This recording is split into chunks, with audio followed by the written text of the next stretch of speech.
عثمانیہ جب ختم ہو رہی تھی اور خلیفہ مسلمانوں کا ڈھال ہوتا، یہاں جو علماء ہیں انہیں یہ پتہ چل چکا تھا، بڑے بصیرت والے لوگ تھے، انہیں یہ پتہ چل چکا تھا کہ یہ بات ختم ہوئی۔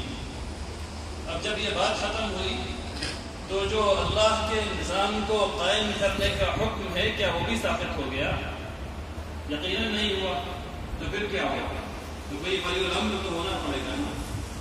یہ وہ فکر ہے جس کے تحت عمارت قائم کی گئی، بات تو سمجھیے، یہ وہ فکر ہے جس کے تحت عمارت قائم کی گئی۔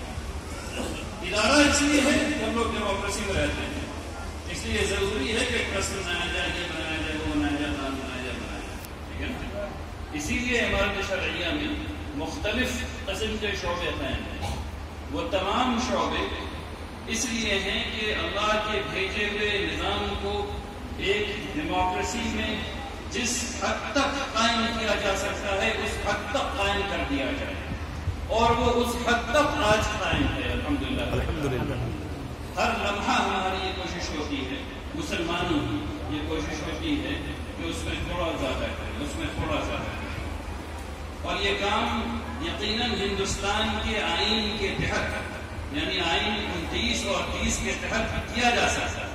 ایسا نہیں کہ نہیں کیا جا سکتا، کیا جا سکتا ہے، اور اسی کے ذریعے یہ کیا جا رہا ہے۔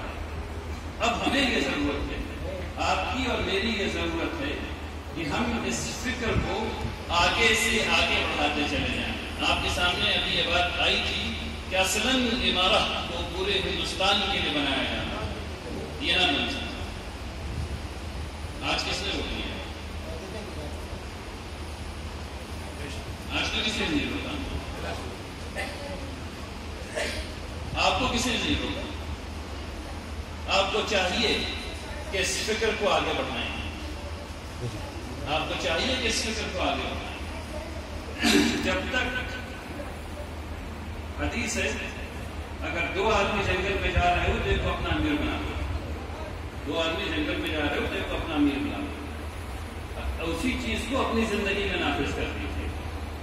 اگر معاملہ کرنے جا رہے ہیں تو آدمی کو اپنا امیر بنا لیں، اس کو مشورہ ضرور دیجیے، بات اس کی ہونی چاہیے، ٹھیک ہے نا۔ تو جب اس اسلام کے ان اصولوں کی پابندی ہوگی تب زندگی تبدیل ہوگی، ایسے زندگی تبدیل نہیں ہوگی۔ تو دو طریقے سے زندگی تبدیل ہم لوگوں کو کرنی ہے، اور انشاءاللہ مجھے احساس ہو رہا ہے کہ وقت بہت ہو گیا ہے۔ دو طریقے سے زندگی اپنی تبدیل کرنی ہے، ایک وہ جو ہم اپنی نیت اور عمل کے ساتھ کر سکتے ہیں، اور اس میں ہمیں کوئی بھی نہیں روکا۔ ہم آج یہ فیصلہ کر سکتے ہیں کہ ہم اپنا تمام کام خالص اللہ سبحانہ و تعالیٰ کی رضا کے لیے کریں گے۔ مثلا میں صرف مثال دینے کے لیے اس بات کو کہتا ہوں تاکہ بات سمجھ میں آ جائے۔ نماز پڑھنا اللہ کے لیے بات سمجھ میں آتی ہے، قرآن پڑھنا اللہ کے لیے بات سمجھ میں آتی ہے، لیکن کھانا کھانا بات سمجھ میں نہیں آ رہی تھوڑی سی، ہے نا۔ وہ بھی مزدار رسگلہ کھانا بات سمجھ میں نہیں آ رہی، ٹھیک ہے نا۔ وہ لوگ جو ڈائبٹک نہیں ہیں ان کے لیے، یا پھر بریانی کھانا یہ بات سمجھ میں نہیں آ رہی، اللہ کے لیے کیسے ہو سکتا ہے، ٹھیک ہے نا۔ اچھا اسے تھوڑا سا اور نیچے چلے جائیے، یعنی جب آپ بیت الخلاء کا استعمال کرتے جاتے ہیں باتھ روم، تو وہ اللہ کی رضا اس میں کیسے ہوگی، ٹھیک ہے۔ اس بات کو سمجھیے، جب آپ بیت الخلاء کے اندر جا رہے ہوتے ہیں تو دعا پڑھتے ہیں، نکلتے ہیں تو دعا پڑھتے ہیں، پڑھتے نہیں۔